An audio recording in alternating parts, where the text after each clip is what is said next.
Very well now. With 10 years of devolution in the country, the question is, where are we, governors and other stakeholders, calling for the addition of new counties? But have the counties delivered to Kenyans according to the aspirations of the Constitution 2010? That is the conversation we are having in studio today. And with me, I have Professor Peter Nyande. Professor, 30 years experience teaching in the university, also sat in the Constitution Implementation Commission. I also have Kinuthia Wamwangi in charge of the Integration and Transition Authority of the county governments. Gentlemen, 10 years of devolution, where are we, Professor? Thank you. I think the assessment gives me an indication that there is a mixed bag, so to speak, in the sense that there have been some successes, there have also been some challenges. But as we make this assessment of where we are with devolution, I think it is important to recognize that devolution as a form of government is a process. It takes time for people to make that transition from the previously unitary and centralized form of government to a decentralized or a devolved system. There are things that have got to be learned, there are values that have got to be introduced, and particularly democratic values, because devolution essentially seeks to ensure that there is democratic practices in the country. But that takes time. So to the extent that that is true, then we must then say, fine, it will take time.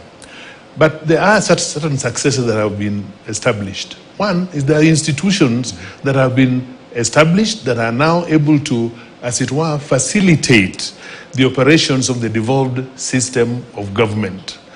Secondly, there have been functions that have been transferred from the central government that we had before to the devolved units, the counties. But there we must also take a break and say not all functions that are supposed to be transferred have been transferred. And I want to suggest that there's been a delay, a delay in the transfer of some of these functions. Indeed, in the last devolution conference, there were resolutions about the need to ensure that we fast track the transfer of the remaining functions. But again, even that transfer is a process. There must be gazettement, then there must be budgeting for those functions, and eventually revenue allocated, and so on and so forth. So there is, it's a mixed bag, so to speak. And I'll come to Kinuthia now. You were in charge of transition from the national government to now the decentralized system of government, that is to the counties.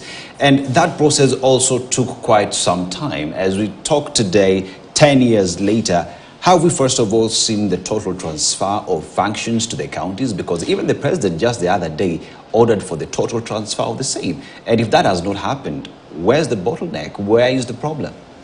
Thank you. You are asking me that question. And in this program, you are likely to find me rather extremist in positivity.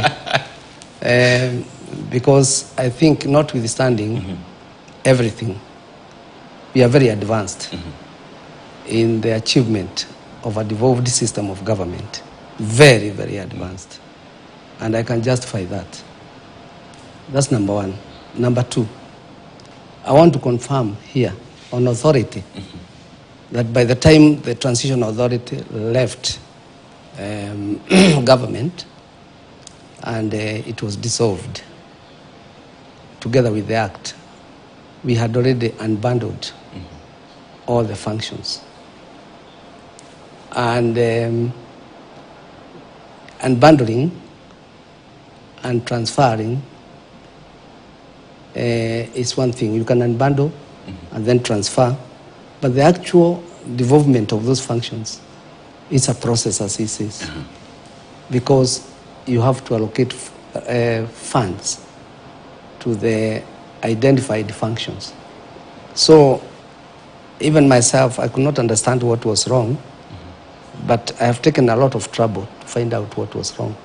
What happened, since we were in a big hurry, because we had only 3 years to do this thing, we left a lot of government institutions in shock because they could not understand how they are going to lose all that power. You know, losing of functions is losing power, losing resources. Like one day you just transfer 290 sports district district officers to counties, and you get a delegation the following morning of the PS and the sports officers because they're in shock. How are we going? And I can no longer control that function. So, in the process, because we did not stay back to enforce, the government, ministries, and institutions kept those functions and did not bother to transfer them. The Treasury also had a responsibility to fund those functions because funds follow function. So, it has now been resolved recently that through the Intergovernmental Relations Committee, they have been able to identify where these residual functions that were left, they were actually unbundled and transferred by Gazette notice, but they were not actually physically transferred to the county governments. The Intergovernmental Relations Committee has now been able to identify all of them. And the Commission on Revenue Allocation, working with the Treasury, I think now they are working on funding of those functions, and they will be transferred. Yes, and I think maybe Professor knows better, but I think the amount we are talking about is about 250 billion worthy of functions that have not been transferred. And if you did transfer those functions together with such kind of money, there will be an immense change. But I'm not yet disturbed because this is a process. And we are in good state because for now we can be able to say there is a lot of synchronization of support.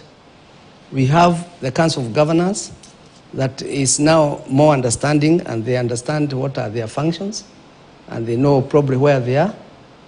We have an authority that took over from Transition Authority, the Intergovernmental Relations Committee, which now knows which functions and what to do to transfer them.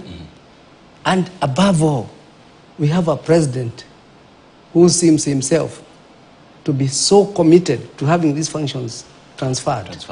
So we have something called goodwill that probably may never have existed at this level. So I'm very, very confident that we are doing well. Yeah. Professor, I'll come to you now. A transfer of functions, as rightly put by Kinuthia, is fact that transfer of functions involves resources. Now let's talk about resources. County governments, I mean, even the Council of Governors have years on end had issues with provision of resources that are allocated to them. At some point, we were even risking counties freezing because of lack of resources. And if this is something that is in the law, transfer of functions, transfer of funds allocated to the counties, why do we have the push and pull between the national government and the counties? And how do we solve that moving forward? Thank you. I think it is important to acknowledge the fact that devolution is first and foremost a political process and a political action. And politics, by its very nature, revolves around interests. And what we have observed over the years since the introduction of the devolved system of government is that there are forces that are committed to devolution, but there are also forces that are not very comfortable with devolution. As a result of that, you then get this push and pull. You get this resistance. As my colleague has said, when you devolve functions, you are basically actually losing some amount of control over certain services that government provides. And people will resist that. So that is part of the problem. So we require, one, understanding of the basis upon which devolution was preferred or was introduced as a form or system of government. And there were basically 2 or 3 key ones. One was to use devolution to facilitate a more democratic form of governance, in the sense that devolution transfers powers and functions substantially to the citizens at the county level, and therefore enabling citizens to actually control their development, to control their governance, and to influence what goes on at the county level, which is very difficult when you had a centralized system of government that was basically unitary. It was removed and very remote from the citizens. So that is something that we need to understand and appreciate. And I think a lot of public education needs to go into that process. I want to suggest that that has not been done very well. There were times in the last, when the first 5 years of devolution, when there was a lot of talk about educating the public and sensitizing the public about devolution and so on and their role in it. That has kind of died. But it has died not because the people are fully aware of what their role is in this process. I think at some point people just thought that was enough. So I think we need to go back to constantly educate the public. Secondly, devolution was meant to make it easy for citizens to access services. It is easier to access services at a county level when your government is at that level than to access it from Nairobi, yes. Which was what we had before. So that is something that we need to ensure that it happens. But again, it is this thing called political will that is actually non-existent. Our leaders tend to, and I must say this, a lot of the leaders we have, many of them, go to these positions as a job to satisfy their interests.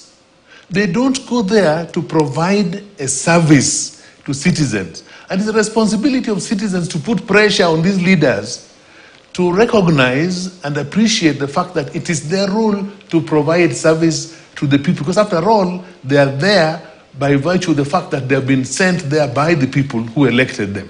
I think the citizens have not played their role in putting adequate pressure on leaders to actually do what they are sent to do. Now let me come to you, Kinuthia.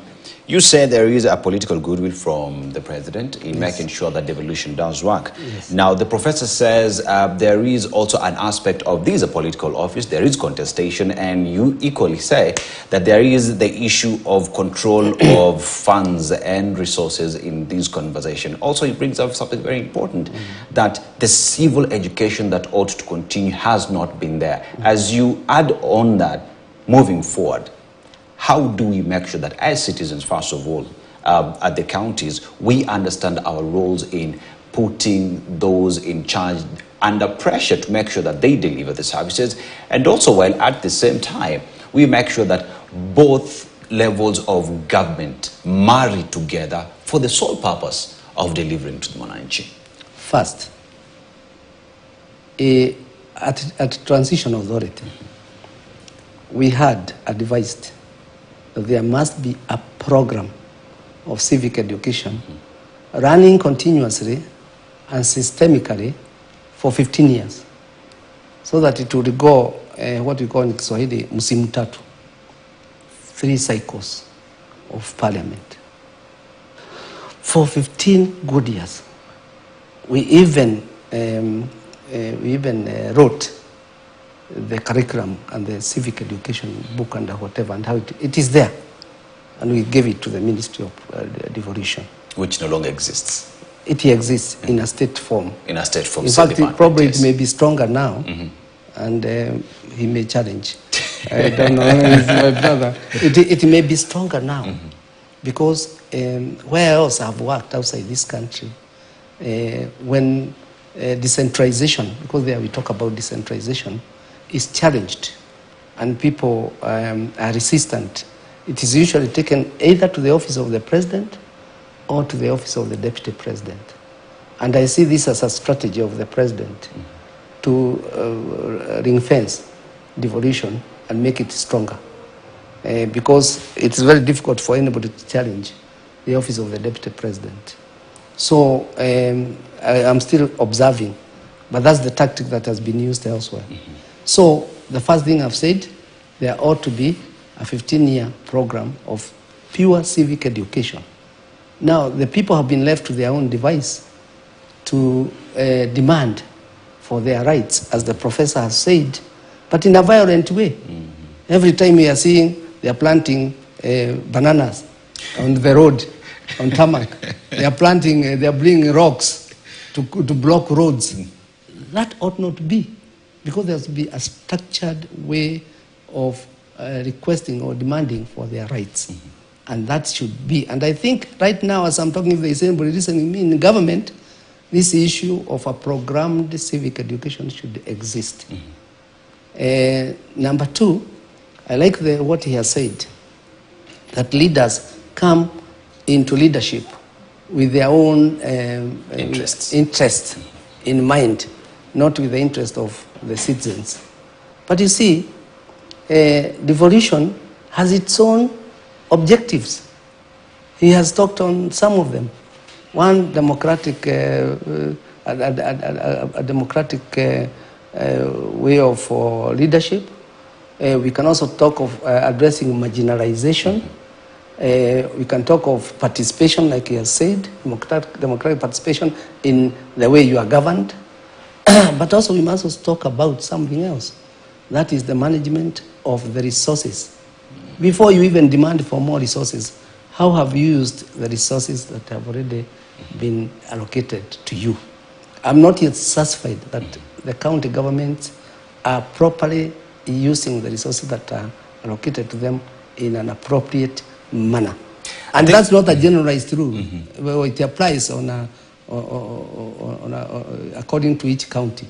Some have done very well, and they are role models. Others are simply bad.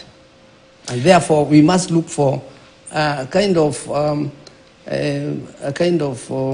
agreeable or unacceptable form of prioritization of the use of resources. We must look at a modus operandi, how we move forward, how we move in making sure that these counties do deliver. But now, Professor, when you come back, you want to say something? Let's just take a short commercial break. When you come back, you go right into it and you give us your sentiments. Let's take a short commercial break. We'll be back with much more in this conversation.